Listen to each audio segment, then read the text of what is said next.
3,000 consultants at McKinsey just received letters telling them their performance is unsatisfactory.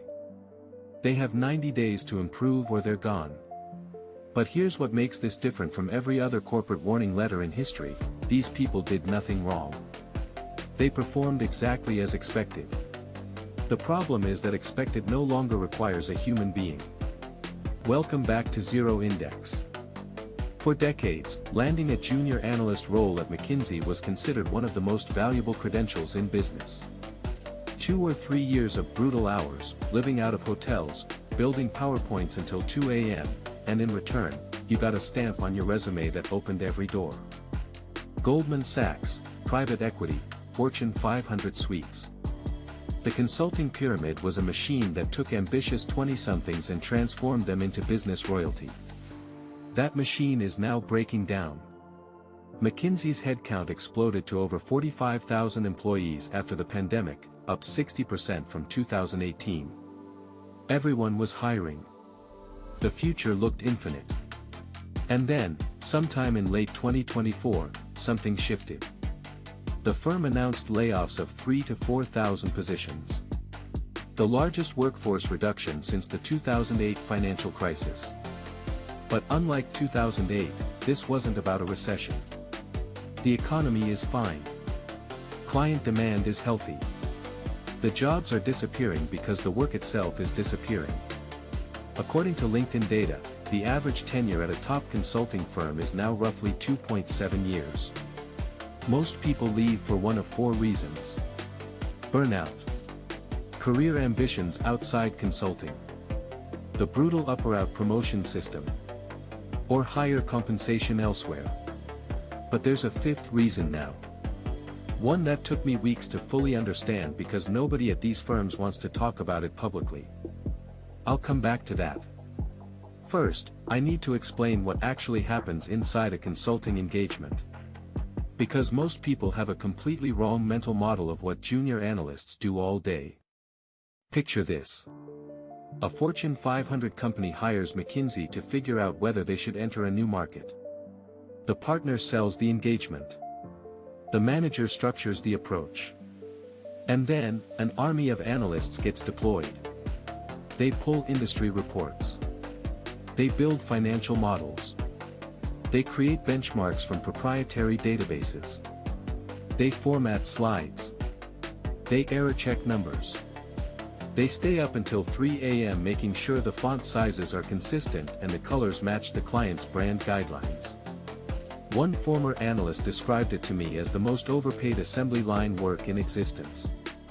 That assembly line is what made the pyramid work.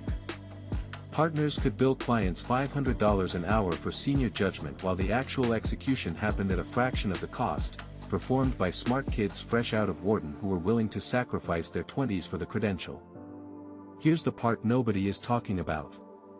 Forrester's 2025 AI in Professional Services report found that consulting firms using AI tools are reporting 40% productivity gains. 40%. That means a task that took a 5-person analyst team 2 weeks can now be completed by 2 people in 3 days. The research that required pulling data from 15 different sources and synthesizing it into a coherent narrative, generative AI does that in hours. And this is where it gets uncomfortable. Because the consulting firms aren't hiding from this.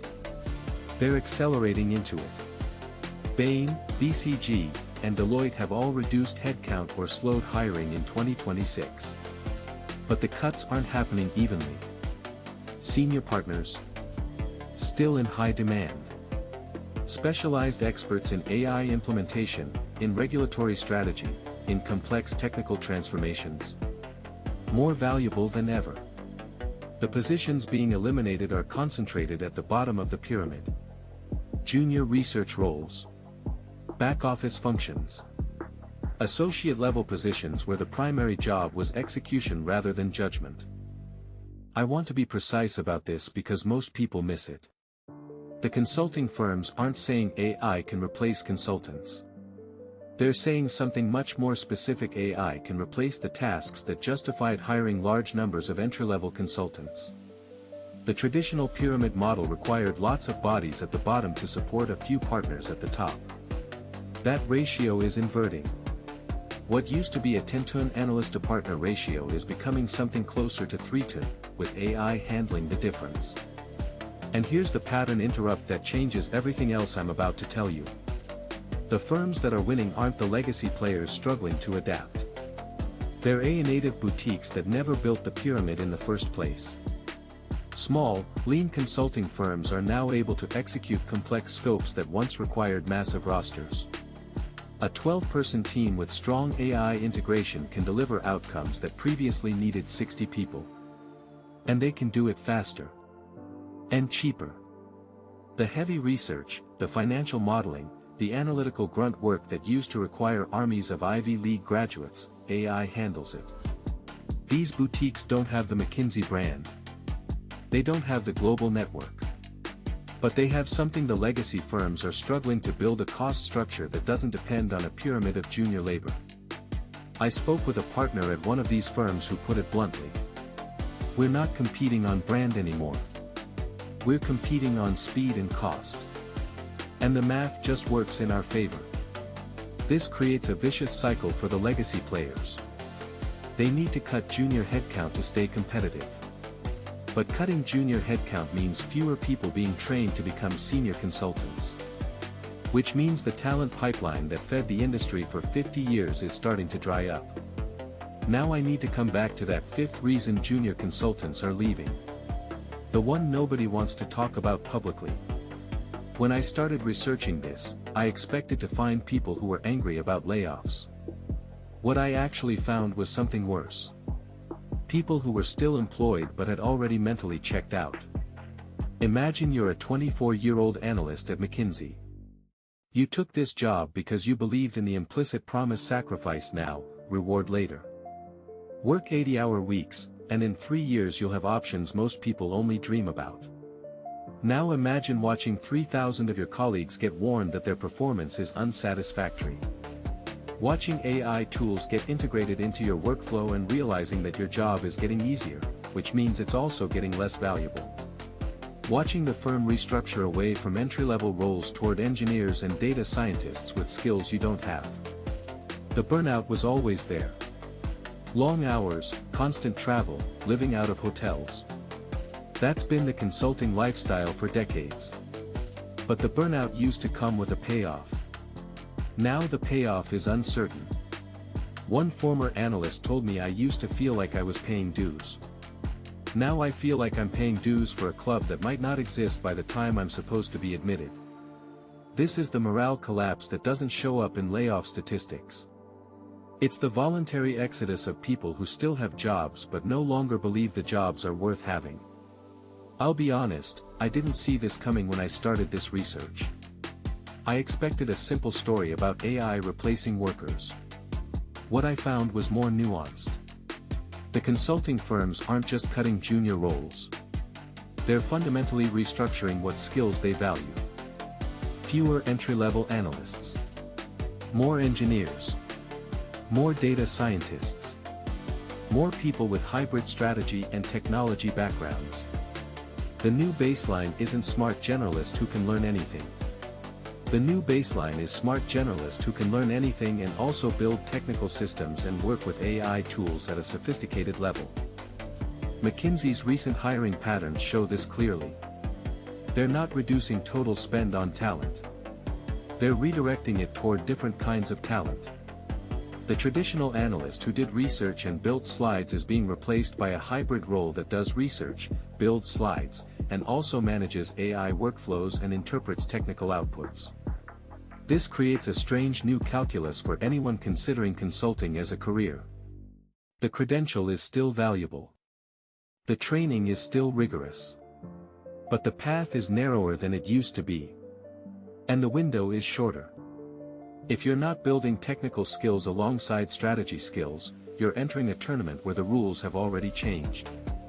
Here's why this matters even if you have no intention of ever working at McKinsey. Consulting firms have always been a leading indicator of what happens next in professional services. When they shift, law firms follow. Accounting firms follow. Investment banks follow. The same AI tools that are compressing consulting delivery timelines are about to hit every industry that relies on armies of junior professionals doing structured analytical work. The junior lawyer doing document review. The junior accountant doing audit prep. The junior banker building pitch decks. They're all watching McKinsey right now. Because McKinsey is showing them their future. And this brings me to the question I want to leave you with. For 50 years, we told ambitious young people that the path to success was get into a good school, get a prestigious entry-level job, pay your dues, and eventually you'll reach the top. The pyramid model wasn't just how consulting worked. It was how we thought about careers. What happens to ambition when the bottom of the pyramid disappears? If the entry-level rungs of the ladder are being automated, how do people prove themselves? Where do they learn the judgment that used to be taught through thousands of hours of grunt work? What replaces the training ground? I don't have a clean answer. I'm not sure anyone does yet. But I know the question is no longer theoretical. It's playing out right now, in real time, inside the most prestigious firms in the world. And if you're early in your career, or if you're advising someone who is, this is the landscape you need to understand. The golden ticket isn't gone. But it's changing shape. And the people who recognize that fast enough will find new paths. The people who don't will keep chasing a credential that no longer delivers what it promised. If this is the kind of analysis that helps you think about what's actually happening in the economy, subscribe. I'll see you in the next one.